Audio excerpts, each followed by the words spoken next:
Assalamualaikum warahmatullahi wabarakatuh. Saya Rizka Mazelisha dengan NIM 20059196, mata kuliah Manajemen Operasi 2 dengan kelas seksi 0048. Baik, di sini saya akan menjelaskan mengenai resume PPT yang telah saya buat.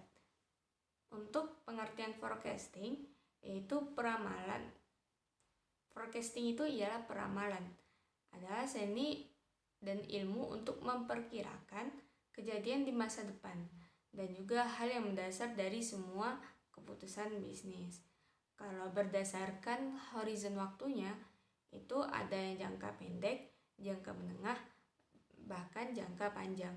Jangka pendeknya yaitu tidak sampai 1 tahun, biasanya kurang dari 3 tahun. Untuk pembelian, penjadwalan, tingkat tenaga kerja, penugasan pekerjaan, dan tingkat produksi. Untuk peramalan jangka menengah itu durasi waktunya 3 bulan sampai 3 tahun. Dan perencanaan penjualan dan produksi penganggaran. Peramalan jangka panjang yaitu lebih dari 3 tahun. Untuk pengaruh siklus hidup produk terbagi 4. Pendahuluan, pertumbuhan, kematangan, dan penurunan. Produk pada pendahuluan dan pertumbuhan menumbuhkan peramalan lebih panjang dibanding produk pada tahap maturity. Dengan mempertimbangkan siklus hidup produk, peramalan berguna dalam proyeksi ada 3, yaitu tingkat penempatan TK, tingkat persediaan, dan kapasitas produk. Siklus hidup produk yang pertama pendahuluan. Pendahuluan itu desain dan pengembangan produk paling penting. Dan perubahan desain produk dan proses yang sering terjadi, biaya produksinya tinggi juga. Nah, kalau pertumbuhan itu ialah peramalan kritis, di mana keandalan produk dan proses peningkatan produk dan opsi produk yang kompetitif, meningkatkan kapasitas dan distribusi. Kematangan yaitu standarisasi. Dia standarisasi karena produk yang kurang cepat berubah, kapasitasnya pun optimal, produksi lama berjalan. Yang terakhir penurunan. Diferensiasi produknya kecil, minimalis biaya, kelebihan kapasitas di industri juga bagus, tapi kurangi kapasitas. Ada 5 jenis peramalan. Yang pertama, peramalan ekonomi, yaitu menjelaskan siklus bisnis, tingkat inflasi, ketersediaan uang, dana membangun rumah, dan sebagainya. Peramalan teknologi, yaitu meramalkan tingkat perkembangan teknologi, dampak pengembangan produk baru, dan juga peramalan permintaan, proyeksi permintaan untuk produk atau jasa suatu perusahaan. Mohon maaf, sebelumnya jenis peramalan 3, maksud saya 5 itu poin yang kelima. Oke, selanjutnya kepentingan strategis peramalan. Peramalan merupakan satu-satunya prediksi atas permintaan hingga permintaan yang sebenarnya diketahui. Terus dampak peramalan pada aktivitas ada 3, yaitu SDM, kapasitas, dan manajemen rantai pasok. 7 langkah mengenai sistem peramalan. Yang pertama, menetapkan tujuan peramalan. Yang kedua, memilih item yang akan diramalkan. Yang ketiga, menentukan horizon waktu peramalan. Yang keempat, memilih tipe model peramalan. Yang kelima, mengumpulkan data yang diperlukan. Yang keenam, membuat peramalan. Yang ketujuh, melakukan validasi dan menerapkan hasil peramalan. Pendekatan dalam peramalan terbagi 2, yaitu metode kualitatif dan kuantitatif.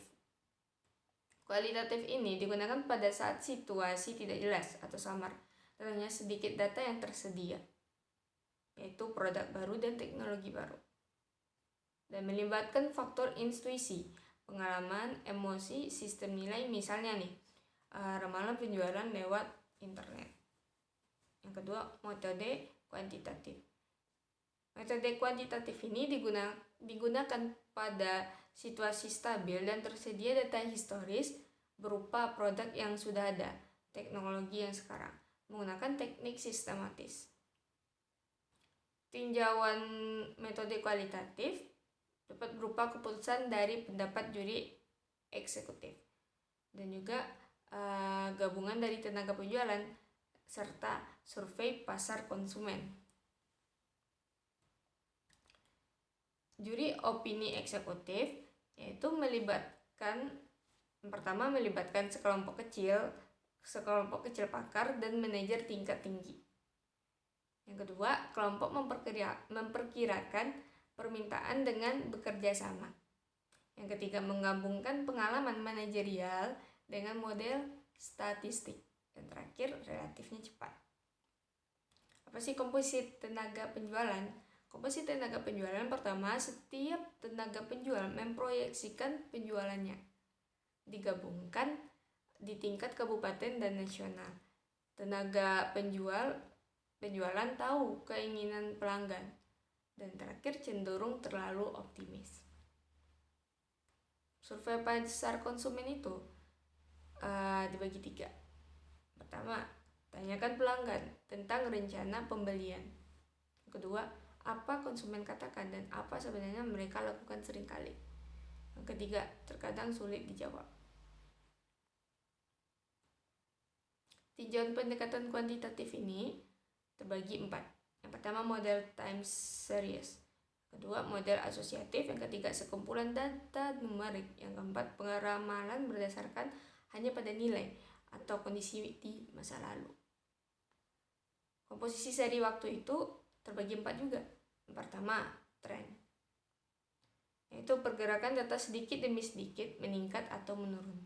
Yang kedua, musim, pola data yang berulang pada kurun waktu tertentu seperti hari, minggu, bulan, dan kuartal. Yang ketiga, siklus, yaitu pola dalam data terjadi dalam beberapa tahun. Yang keempat, variasi acak, satu titik khusus dalam data yang disebabkan oleh peluang dan situasi yang tidak biasa. Lanjut mengenai pendekatan naif, yaitu asumsi permintaan di waktu akan datang sama dengan sebagian besar periode. Misal, jika penjualan Januari 68, maka penjualan Februari pun juga 68. Kadang-kadang efektif dan efisien dari segi biaya, karena menjadi titik awal yang baik. Adapun menghitung kesalahan peramalan, yaitu objektivitas.